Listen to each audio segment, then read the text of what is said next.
I was thrown into solitary for openly defying the warden, but these days in isolation have only made my mind tougher. I swore to myself I would survive and take revenge on those who framed me. When I finally got out again, the look in my eyes was terrifying. Even the head guard felt uneasy. The moment I stepped onto the yard, a crowd of inmates surrounded me, all begging me to take them in as my crew. And I accepted everyone who came, because if you want to fight, you need soldiers first, to recruit more followers. I had Jerry spread the word, saying I could grant their wishes, any wish at all, but only for the first 50 people. Jerry got to work immediately. Soon the news that I would grant wishes spread across the entire prison, and the first one to come to me was surprisingly the cell boss. What I want to know is, can you really get what I want? I asked him what he wanted. He said he had an only daughter, who suddenly disappeared one day without a trace. He was certain she did not run away, but there has been no news ever since. Later there was a car accident, and he was somehow convicted of a hit and run. The search for his daughter was forced to stop, so I told him to write down her information. The second to come to me was that death row inmate. Would you grant the wish of a death row inmate like me?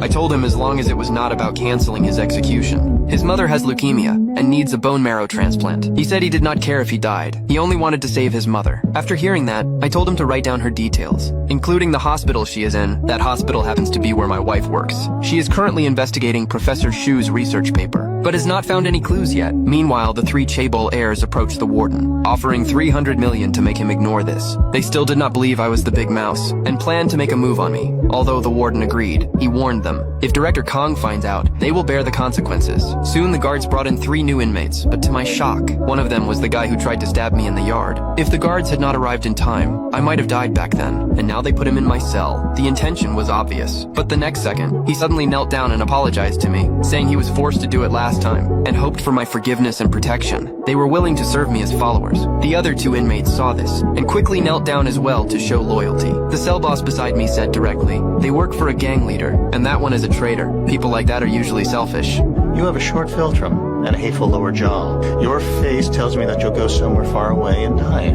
His words instantly angered the traitor inmate. He almost snapped, but to keep the plan going, he held it in, just to be safe. I searched all 3 of them, to make sure they brought in nothing dangerous. Soon night fell. All the inmates were asleep, but that traitor suddenly stood up, and slowly walked toward me, closing in step by step. His eyes filled with hatred and malice, but what he did not know was that I was not asleep at all. I quietly pulled out a homemade knife from under my blanket. Luckily, he only went to the bathroom. Or maybe he thought the timing was not right yet. I knew very well his surrender was fake. Killing me was his real goal. And I was sure the warden was behind it too.